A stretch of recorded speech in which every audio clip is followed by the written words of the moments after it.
3 నెలల నుంచి తగ్గుతూ పెరుగుతూ దోబూచులాడుతున్న గోదావరి వరద నిన్న మొన్నటి కుండపోతకి ఉరకలేస్తోంది.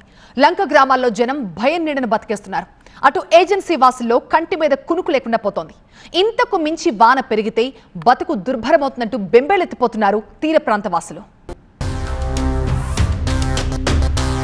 కోనసీమపైకి మళ్లీ పోటెత్తిన గోదారమ్మ. ఊరు ఏరు ఏకమై దిక్కు మొక్కు లేక ఏజెన్సీలో వేసిన పంట వేసినట్టే నీటిపాలు. మళ్లీ ముప్పు ముంగిట లంక గ్రామాలు. 2 నెలల్లో మూడోసారి కోనసీమకు వరద ముప్పు. లంకవాసులకు మళ్లీ వరద కష్టాలు మొదలు. గోదారమ్మ ఉప్పొంగి వైనతేయ, వశిష్ట, గౌతమి, వృద్ధ గౌతమి నదులు పొంగి పొర్లుతున్నాయి. అంబేద్కర్ కోనసీమ జిల్లా పి గన్నవరం మండలాన్ని వరద ముంచెత్తింది. కాజ్వేలు నీట మురగడంతో కోనసీమ, పశ్చిమ గోదావరి జిల్లాల మధ్య రాకపోకలు నిలిచిపోయాయి. ఎదురుబిడియం, అప్పన్నపల్లి, కాజ్వేలు కూడా జలదిగ్బంధంలో చిక్కుకున్నాయి.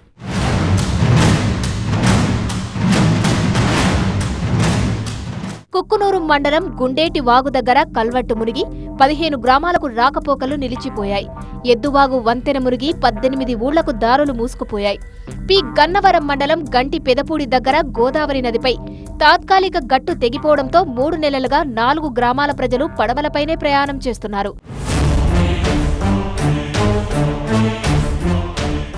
కోనసీమ జిల్లా రాజోలుదేవి మరోసారి అనాథలా మారింది. కనుచూపు మేరలో ఎటు చూసినా నీళ్లే. మరో దారి లేక వరద నీటిలో ప్రయాణిస్తున్న కనకాయలంక వాసుల వేదన వర్ణనాతీతం. పోలవరం దగ్గరకు భారీగా చేరుతోంది వరద నీరు. 9,91,082 క్యూసెక్కుల నీరు దిగువకు వెళ్లిపోతోంది. అటు అల్లూరి జిల్లా చింతూరు ఏజెన్సీని వరద ముంచెత్తింది. ఎగువన కురుస్తున్న భారీ వర్షాలకు శబరి, గోదావరి నదులకు వరద పెరుగుతుంది. చింతూరు దగ్గర శబరి నీటి మట్టం 35 అడుగులు దాటేసింది. అటు ఆంధ్ర, ఒడిశా జాతీయ రహదారిపై వరద నీరు చేరి 2 రాష్ట్రాల మధ్య రాకపోకలు నిలిచిపోయాయి. పెళ్లివారికి తప్పలేదు వరద కష్టాలు. వరుడిది గోదావరి అవతలి వైపు కనకాయలంక, వధువుది మల్కీపురం మండలం కత్తిమండ గ్రామం. రాత్రి 9:30కు పెళ్లి. ఎలా చేరుకోవడం? ప్రాణాలు గుప్పెట్లో పెట్టుకుని పడవలపైనే ప్రయాణం సాగించారు పెళ్లివారు.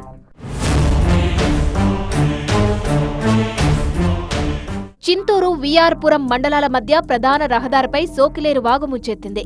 కూనవరం, భద్రాచలం మధ్య పోలిపాక వద్ద ప్రధాన రహదారిపైకి చేరింది గోదావరి వరద నీరు. 4 మండలాలలో దాదాపు 80 గ్రామాలకు రాకపోకలు నిలిచిపోయాయి. ఎటపాక మండలంలో సుమారు 100 ఎకరాల మిర్చి పంట వరద ముంపునకు దొరికిపోయింది. ఏజెన్సీలో ఇది వ్యవసాయ సీజన్. ఇప్పుడిప్పుడే వేసిన పంటలు నీట మునగడంతో రైతులు లబోదిబోమంటున్నారు. గత నెలలో ఏకంగా 20 రోజుల పాటు ముంచెత్తిన వరద ఇప్పుడు మళ్లీ విరుచుకుపడ్డంతో తీవ్రంగా నష్టపోయారు ఏజెన్సీ వాసులు. భద్రాచలం దగ్గర కూడా గోదావరి ఉగ్రరూపం దాలుస్తోంది. స్నానఘట్టాలు, కళ్యాణకట్ట వరకు వరద నీరు చేరడంతో నదిలోకి ఎవరూ వెళ్లకుండా హెచ్చరిస్తున్నారు.